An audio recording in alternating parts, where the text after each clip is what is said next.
Charles Bronson was widely regarded as one of Hollywood's most formidable and uncompromising screen tough guys, a man whose very presence seemed carved from stone.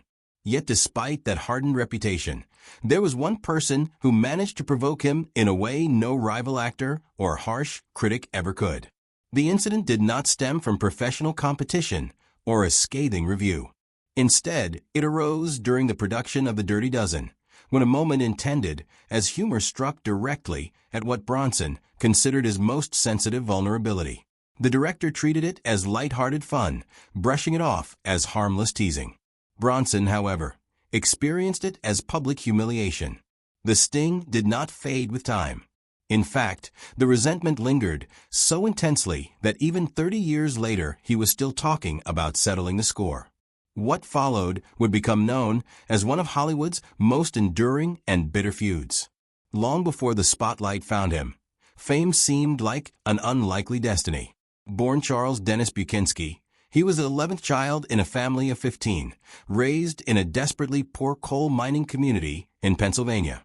His parents were Lithuanian immigrants who struggled daily just to survive. Poverty was not an abstract concept in that household. It shaped every decision and every sacrifice. At the age of 6, he attended school wearing his sister's clothes because there was no money for proper attire. He spoke Lithuanian and Russian fluently, yet he did not know English, which left him feeling isolated and out of place in the very country of his birth. The quiet, hardened strength audiences later admired in his performances was not a crafted persona. It was a survival mechanism forged in hardship. Tragedy deepened his burden when his father died while he was only 10 years old. Childhood ended abruptly. While other boys spent their days playing games or attending classes, he descended into the coal mines. The environment was brutal and unforgiving, filled with darkness, danger, and air so thick it felt suffocating. For 12 hours a day, he hauled coal through narrow tunnels, earning just $1 per ton. The labor was exhausting and relentless, yet he refused to give in. He pushed forward, dug tirelessly, and even surrendered his own clothing so his younger siblings would not go without. Against all odds, he achieved something unprecedented in his family by graduating from high school, becoming the first to do so. At 21, determined to escape the mines and carve out a different future, he enlisted in the Army Air Forces during World War II. Serving as a B-29 bomber gunner over Japan, he encountered genuine peril.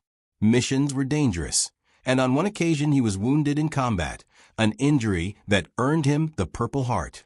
Compared to his upbringing, military life seemed almost comfortable.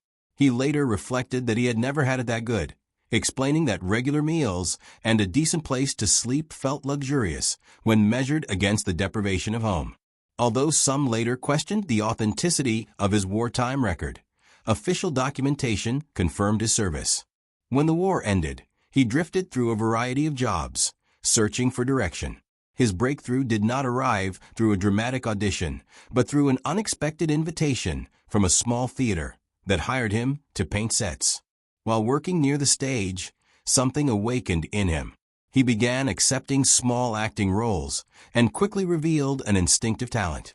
He was not flashy or theatrical, yet he possessed a magnetic presence that drew attention. During this period, he shared a modest New York apartment with fellow aspiring actor Jack Klugman. In 1949, carrying ambition and determination, he headed to Hollywood in pursuit of a larger opportunity. Arriving in 1950, he did not resemble the polished leading men who dominated studio films.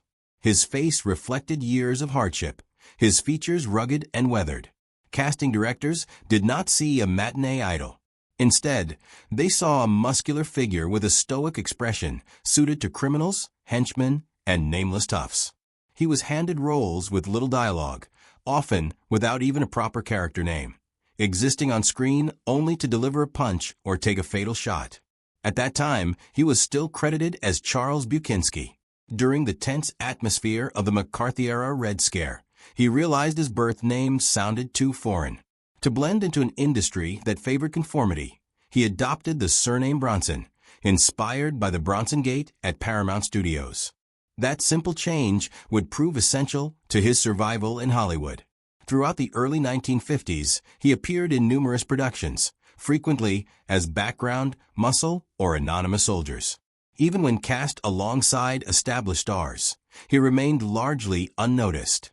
He rarely smiled or engaged in idle conversation, yet his intensity left an impression. There was something in his eyes that suggested recognition would come eventually.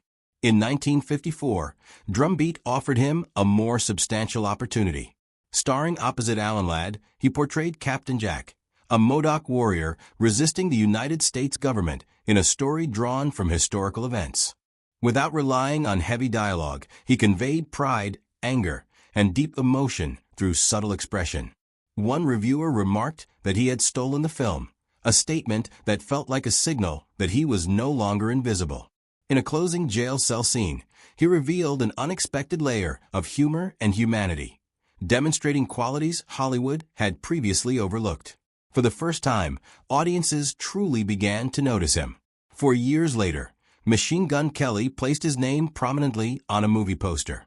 Though the film was produced quickly and on a limited budget, his portrayal of Gangster George Kelly left a lasting impression. He depicted a man who projected strength outwardly, yet was internally haunted by his own notoriety. Acting opposite Susan Cabot as his ruthless lover, he created palpable tension. In a bank robbery sequence, his rigid posture and piercing gaze spoke louder than words. Critics responded enthusiastically, describing the performance as gritty and authentic. Some even suggested he possessed the ability to carry a film on his own. Nevertheless, Hollywood remained hesitant. Despite mounting praise, he continued to appear in supporting roles. He played a television photographer and held significant yet secondary parts in The Magnificent Seven, The Great Escape, and The Dirty Dozen. He was consistently present but rarely positioned at the center.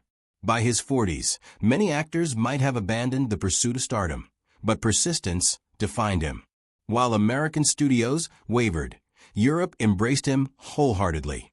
Directors in France, Italy, and Germany appreciated his restrained intensity and ability to communicate emotion without excessive dialogue.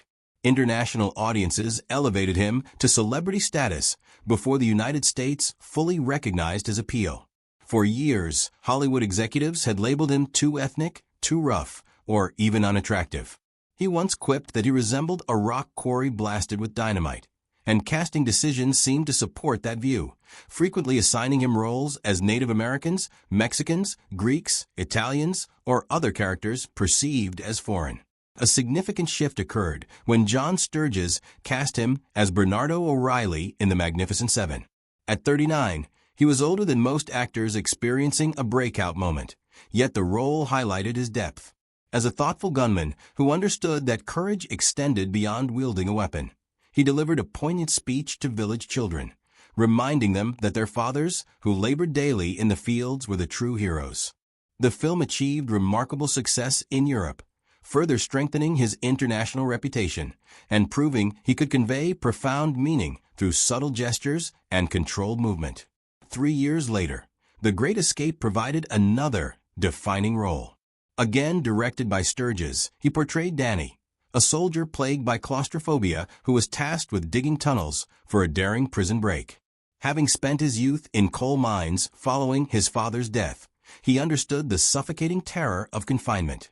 That lived experience infused his performance with authenticity, showing that even the toughest individual could experience fear. The portrayal resonated deeply, particularly in Europe, where he had already become a symbol of stoic strength.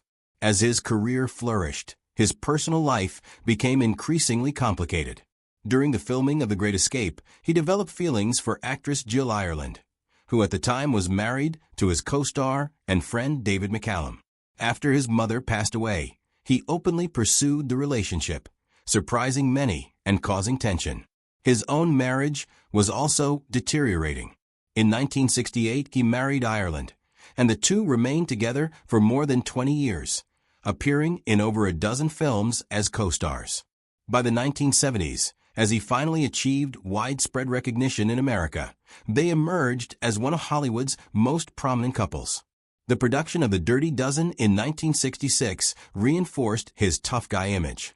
Filmed in England, The set was crowded with strong personalities and significant egos. His reserved demeanor earned him the ironic nickname Charlie Sunshine. The shoot was marred by delays and turbulence. Co-star Lee Marvin's heavy drinking reportedly led to moments when he had to be retrieved from a tavern and hurried back to set barely sober. Despite the disorder, the film became the highest-grossing release of 1967, earning millions and outperforming major competitors. However, not all memories from that production were triumphant. Standing 5 feet 8 inches tall, Bronson was sensitive about his height. Director Robert Aldrich once positioned him between the much taller Clint Walker and Donald Sutherland for a visual gag. The comedic contrast was obvious, and while Aldrich laughed, Bronson felt exposed and humiliated. For a man who had spent years cultivating an aura of invincibility, the moment struck painfully deep. Even after appearing in major ensemble successes, Hollywood still hesitated to grant him leading roles. Studios favored clean-cut heroes, while he remained cast in supporting capacities. By 1968, at 47 years old, he had yet to headline a significant American production. Like Clint Eastwood before him, he turned once more to Europe, where audiences valued character over conventional beauty. France, in particular, welcomed him enthusiastically. In a project specifically requested by European star Alain Delon, producers emphasized that their viewers sought authenticity and strength rather than polished attractiveness. The film's premiere electrified French audiences and generated impressive box office revenue. His on-screen chemistry with Delon was striking, earning praise from critics and viewers alike. Another transformative opportunity arrived when Sergio Leone, acclaimed for The Good, The Bad, and The Ugly, cast him as the enigmatic harmonica-playing gunman in Once Upon a Time in the West. Years earlier, Bronson had declined Leone's offer to star in A Fistful of Dollars, a role that ultimately launched Clint Eastwood into superstardom. This time, Leone secured his commitment, and the collaboration proved powerful.